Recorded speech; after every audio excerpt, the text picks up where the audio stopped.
Bonjour tout le monde, toujours dans le cadre concernant la demande d'emploi que nous avons travaillé et dans les études de texte et dans la demande d'autorisation. Aujourd'hui, nous allons voir une leçon de langue et de communication, toujours qui a un rapport avec ce type de lettres et qui consiste à s'exprimer poliment, à utiliser un registre de langue ou ce qu'on appelle un niveau de langue soutenu, puisqu'on est obligé de respecter le registre de langue soutenu quand on s'adresse à un directeur, à un supérieur au moment de la rédaction d'une demande d'emploi. D'ailleurs, comme vous le remarquez ici, l'activité, c'est bel et bien une activité de langue et de communication, et l'objectif de la séance plutôt, c'est reconnaître et employer correctement les formes servant à exprimer la politesse et la déférence. S'il vous plaît, notez bien justement ces deux expressions, parce qu'il faut noter une petite différence entre les structures de politesse et les formes, ou bien les structures de déférence. On est poli quand on utilise une inversion de sujet. On est poli quand on utilise le vouvoiement. On est poli quand on utilise des structures et des formes toutes faites que l'on utilise lors de la rédaction d'une demande d'emploi. Et on utilise les formes de déférence lorsque je m'adresse à quelconque personne en nommant, ou plutôt en précisant son statut social ou bien son grade. Lorsque je dis « Monsieur le directeur », là, c'est une formule de déférence. Lorsque je dis « Monsieur le juge », je nomme, je précise son travail, lorsque je parle d'un juge. Lorsque je parle d'un avocat, je dis « Maître », là, je parle de la déférence. La même chose pour les grades dans le service militaire. Je dis mon colonel, mon lieutenant, mon commandant. Là, je suis dans la déférence. C'est ce que nous allons expliquer en regardant le support suivant. Alors, s'il vous plaît, suivez. Rabat, le 12/4/2019. Selma Alami, 4 rue Les Marguerites, 06 13 20 44 56. Mail selmaalami@gmail.com. À Monsieur le directeur de Texi Maroc, zone industrielle Marrakech. Objet, demande d'emploi. Monsieur le directeur, j'ai l'honneur de vous adresser mon dossier de candidature pour le poste de secrétaire de direction. Je porte à votre connaissance que je suis âgée de 23 ans, que je suis dynamique et sérieuse. Dotée d'une expérience de 6 ans dans le domaine de secrétariat, je souhaite m'investir dans un poste aux responsabilités larges et variées. Mon CV ci-joint vous donnera de plus amples renseignements sur mon parcours professionnel. Dans cette perspective, je vous prie de croire, monsieur, en l'assurance de mes salutations distinguées. Selma Alami. Après la lecture du support, nous allons travailler ensemble un ensemble de questions qui va nous aider à dégager l'essentiel de la leçon. Regardez la première question.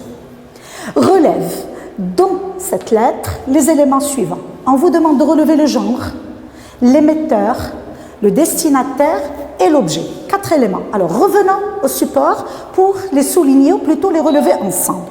Alors, premier élément, on vous demande de relever le genre de la lettre. C'est bel et bien une lettre administrative, vous êtes d'accord? C'est une demande d'emploi et c'est bien précisé ici. D'accord? On vous demande de souligner ou bien de relever l'émetteur et le destinataire. L'émetteur ou bien l'expéditeur, c'est Selma Alami. Le destinataire, c'est le directeur, n'est-ce pas, de la société. Ensuite, on vous demande de relever les formules de politesse utilisées.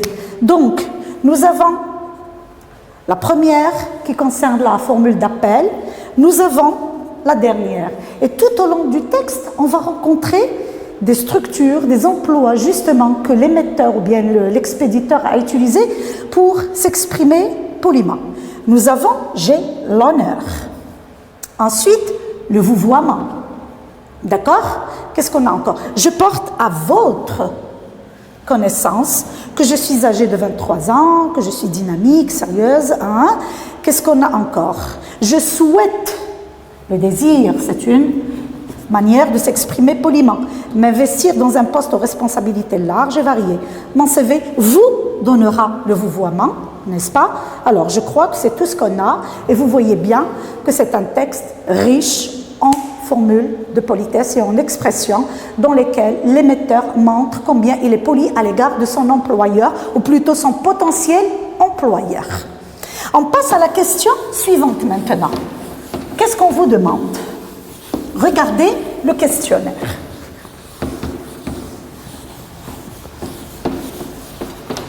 Bien.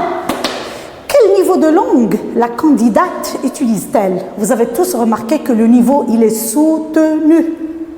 Elle s'exprime poliment. Et pour rappeler, elle a utilisé le vous, n'est-ce pas? Elle a utilisé le verbe souhaiter, je souhaite, n'est-ce pas? Et dans la formule d'appel, elle a bel et bien dit « Monsieur le directeur ». La question 3. De quelle manière s'adresse-t-elle au directeur? C'est à peu près la même chose. Donc, la secrétaire, elle s'exprime, ou plutôt elle s'adresse avec beaucoup de politesse et de respect à l'égard de l'éventuel employeur. 4. Relève du support les moyens employés pour s'exprimer avec politesse, et on les a dégagés tout à l'heure. Si vous voulez, on les revoit. Donc, pour récapituler, on voit les structures et les éléments utilisés dans le support, n'est-ce pas, et qui montrent combien la candidate est polie et s'exprime avec respect. Donc, comme rappel, nous avons la formule d'appel, hein? Nous avons le vous ici. Qu'est-ce que nous avons encore? Je porte à votre connaissance. Nous avons le verbe souhaiter, n'est-ce pas, qui montre qu'elle n'est pas sûre. Elle exprime un souhait et un désir. Elle peut très bien recevoir un accord comme quoi le directeur a accepté, comme le directeur peut ne pas accepter. Ensuite, nous avons le vouvoiement, le vous ici, et nous avons la formule de congé qui montre combien la candidate est polie et s'adresse au directeur avec respect. Alors, passons à la suite de la leçon maintenant.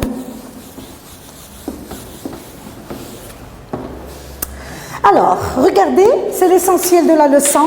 C'est une sorte de récapitulation. Si vous avez bien compris, vous allez voir combien c'est facile de s'exprimer avec politesse ou bien déférence. Dans la correspondance conventionnelle et dans les relations officielles, c'est-à-dire lorsque je m'adresse à mon supérieur, à mon directeur, à quelqu'un qui occupe un poste important. On doit s'exprimer avec grand respect et utiliser des formules de politesse et de déférence qui varient selon le rang, l'importance de la personne à qui l'on s'adresse. Parmi ces formules, on peut citer. Alors, regardez la liste des structures et des expressions qui servent à exprimer la politesse. Je peux utiliser tout simplement le vous. Dès que je vous vois une personne, je montre combien je suis poli. Le conditionnel a. Le conditionnel, surtout le conditionnel présent, est un ton de politesse par excellence. Dès que je conjugue mon verbe conditionnel, je montre à la personne qui m'écoute ou bien à qui je m'adresse que je suis poli. D'ailleurs, combien vous, dans la classe, lorsque vous voulez quitter votre classe, qu'est-ce que vous allez dire au professeur? Monsieur, je voudrais sortir. Et voilà, on conjugue le verbe vouloir, conditionnel. Vous notez bien ici que nous avons le R du futur, la terminaison de l'imparfait. Alors, on peut utiliser le verbe vouloir à l'impératif. Et là, cet emploi, plutôt cette utilisation, est fréquente dans la formule de congé. Lorsque je dis « veuillez accepter mes respects » par exemple. Alors, des expressions comme « prière de »,« ayez la bonté de ».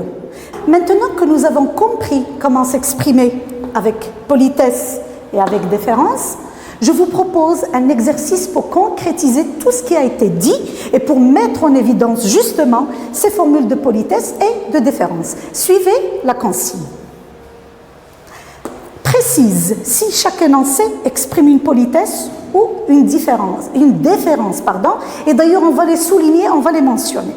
Pour la première phrase, dans cette perspective, je vous prie de croire, monsieur le directeur, en l'assurance de mes salutations distinguées. Comme vous le remarquez ici, nous avons les deux formes.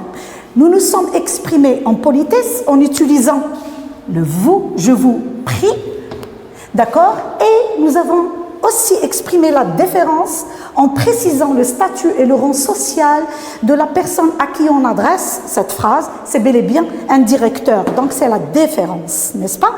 Bien. La deuxième phrase. Votre Altesse nous a honorés de sa présence. C'est très facile, c'est clair ici. On s'adresse à un prince ou bien à une princesse et on a utilisé la structure Altesse. La troisième phrase, auriez-vous l'obligeance de me conduire jusqu'à la sortie? Ici, ce n'est qu'une formule de politesse. Nous avons utilisé ici l'inversion du sujet, le vous, hein, et l'obligeance aussi, d'accord, qui exprime ou bien qui montre combien la personne qui prend la parole est polie. Je voudrais, votre honneur, vous présenter les preuves qui sauveront mon client. Alors, vous remarquez qu'on a employé ici le conditionnel qui est un temps de politesse. Nous avons une structure de déférence, honneur, pour un juge ou bien une juge, et bien sûr le vouvoiement, ici et là. Et comme ça, on aura relevé dans tout l'exercice à travers ces phrases et les structures qui servent à exprimer la politesse et celles qui servent à exprimer la déférence. Un autre exercice. Regardez ce qu'on vous demande. Trouve les énoncés que l'on peut utiliser dans les situations suivantes. Maintenant, on sait faire la différence entre une situation de communication et un acte de communication qu'on appelle aussi ici énoncé, c'est-à-dire tout simplement une phrase. Et là, on vous a proposé des situations, à vous de donner la phrase. D'ailleurs, on va le faire ensemble. Une hôtesse de l'air demande aux passagers d'attacher leur ceinture. L'avion va décoller. Imaginez, mettez-vous à la place d'une hôtesse de l'air et l'avion qui s'apprête à quitter le sol à décoller. Qu'est-ce que vous pouvez dire aux passagers? Tout simplement, on peut dire « Mesdames et messieurs, veuillez attacher vos ceintures, l'avion décolle ».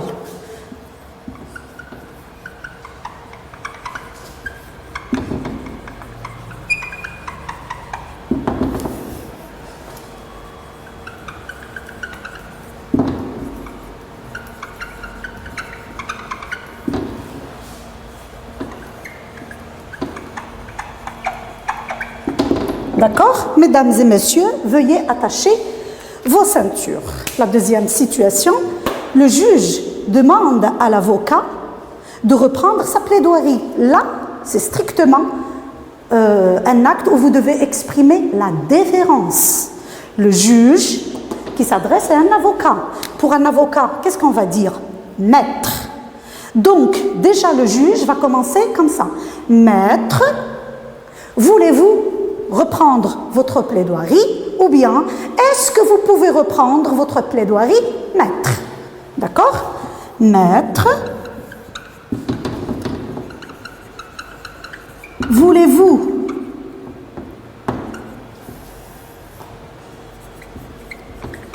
reprendre votre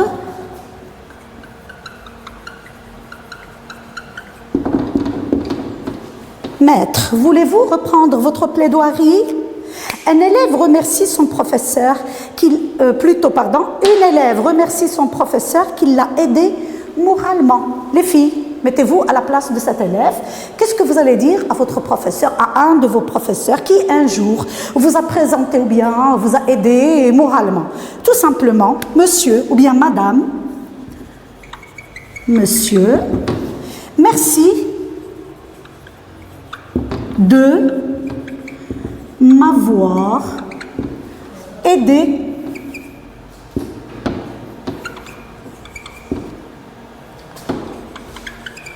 moralement. Vous voyez combien c'est facile. Regardons le dernier exercice que je vous invite tout simplement à travailler tout seul, à tête reposée chez vous. Imagine un court dialogue dans lequel tu peux utiliser un vocabulaire soutenu et des formules de politesse ou de déférence, tout simplement, que vous allez jouer entre vous à la maison pour mettre en évidence tout ce qui a été dit lors de cette leçon de communication. Bonne chance!